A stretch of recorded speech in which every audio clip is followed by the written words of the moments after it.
Welcome to this edition of Behind the Badge, your behind-the-scene look at what's going on with the Wichita Police Department. With me today is Lieutenant Joe Schroeder. Joe is the Accident Follow-Up Investigations Lieutenant. Joe, thanks for being here today. Thank you.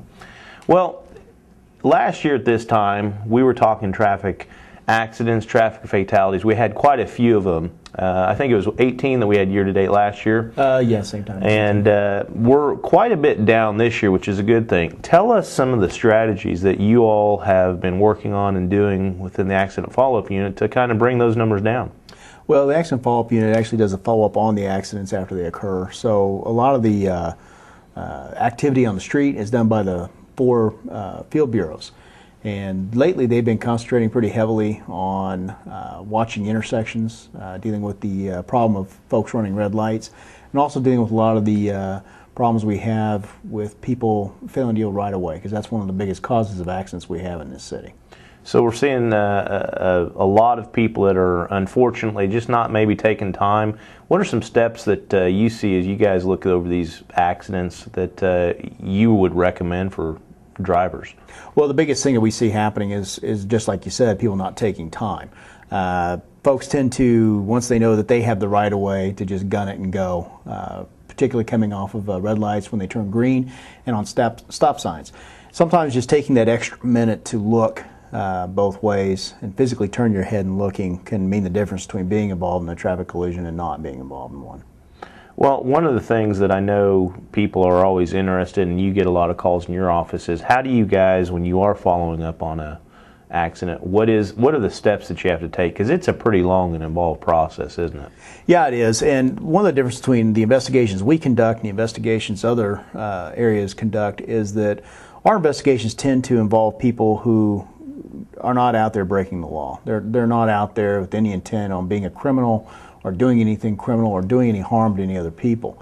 A lot of the investigations we involve in, we have to go out when there's been a traffic collision, in particular a critical traffic collision. We have to look at what happened before the accident, during the accident, and then after.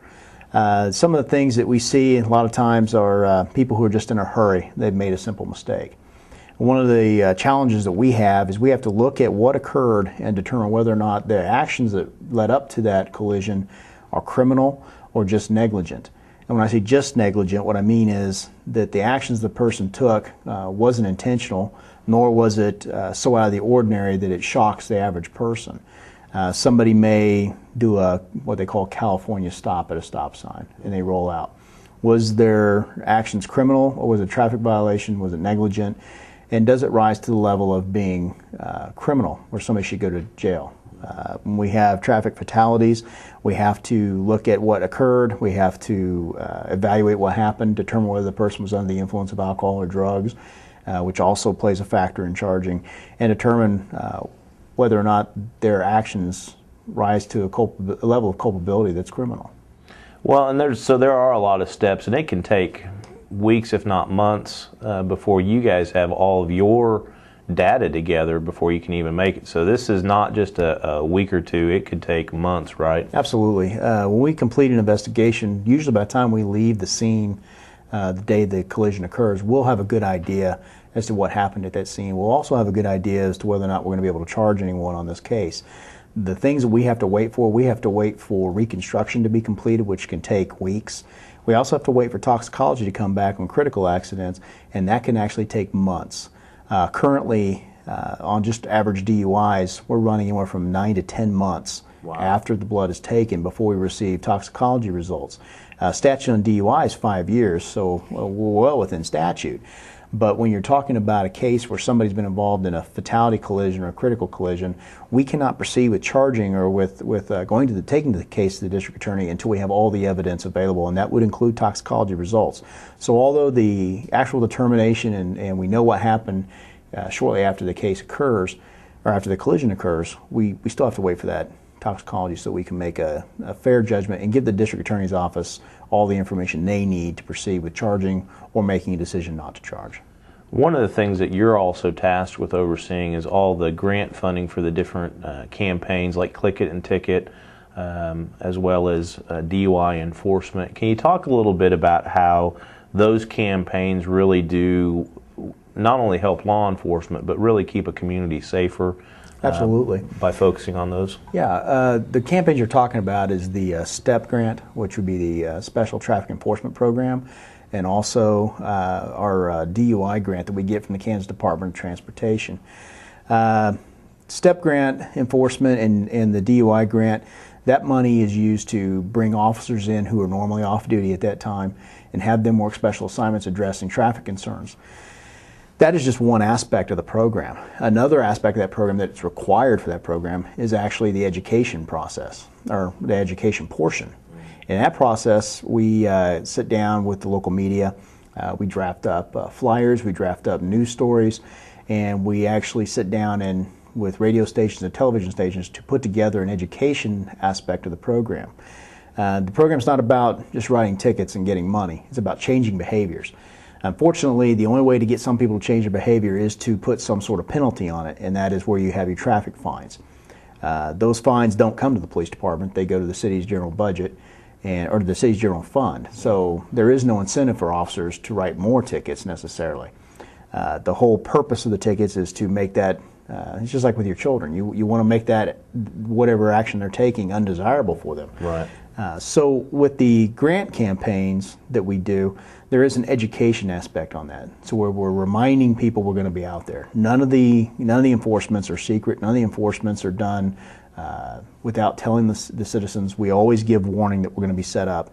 The law actually requires us on DUI checkpoints to make a public broadcast and tell exactly where we're going to be and how long we're going to be there and the times we'll be there. We catch a lot of criticism from the public about the fact that we won't catch any DUIs. We tell them they're there, but that's actually set up as part of the legal system that we have to deal with and adapt our tactics to. Which brings up an interesting point. I do think that there's a lot of citizens out there that think that our best way to catch speeders or DUIs or traffic violators is to surprise them or have what they call or consider a speed trap. But really, in your experience, is it better for the police department to publicize what we're getting ready to do? Our goal isn't necessarily to go out and catch people speeding. Our goal is to stop that speeding from occurring. If I go out and tell people we're going to be set up on Kellogg on Friday between 5 p.m. and 8 p.m. and we're going to be writing speeding tickets and we'll have numerous officers out there, then the people who are driving down Kellogg will tend to slow down. It's the same as when an officer stops a car out on the street and you're driving past. You see the vehicle there with the red lights on, they got the car pulled over. It makes people look down at their speedometer. You're always going to have these folks who they're bound and determined they're going to drive the way they want to drive. And we'll deal with those individuals one-on-one. But the average person, sometimes they just don't really notice how fast they're going. They don't think about it. It's just not in the front of their mind. We're a very busy society. We're moving and going all the time. So just that quick reminder that you need to slow down is sometimes all it takes.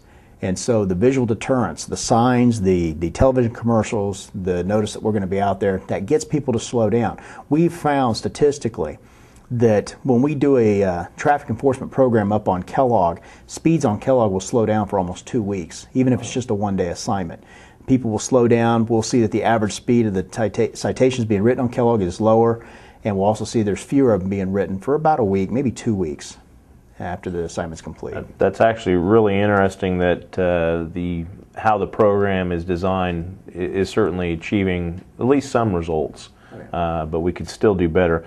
Let's just real quickly talk about distracted driving. It's been in the news.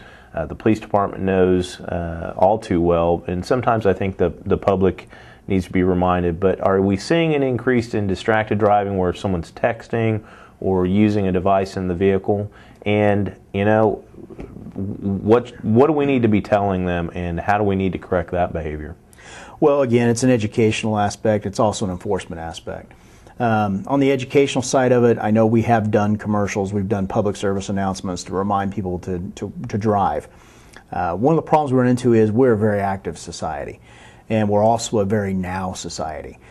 We want that news media to hit us right now. We want communications to be right now. There is no more wait till you get home and make the phone call. I mean, when you and I were growing up, there were no cell phones. If you wanted to call your friend, when you got home, you called them. Now you just take out your phone, you send a text message.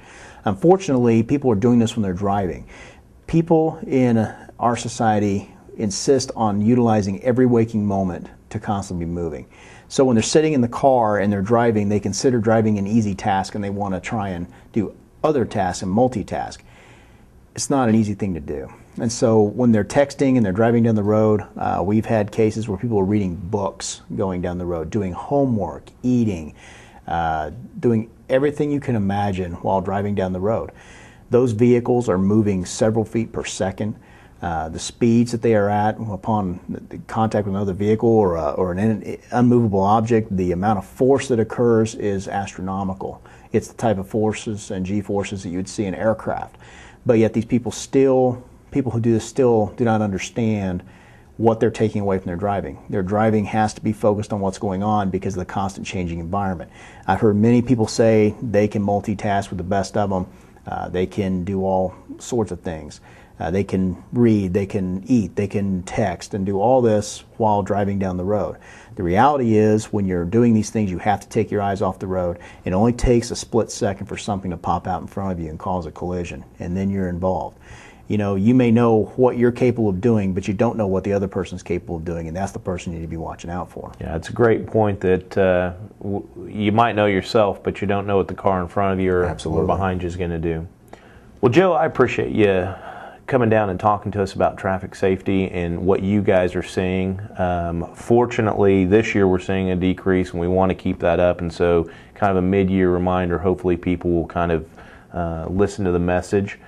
So, thanks again for being here. That's my pleasure. Appreciate, as always, that we have viewers that join us, and we'll look forward to seeing you next time on Behind the Badge.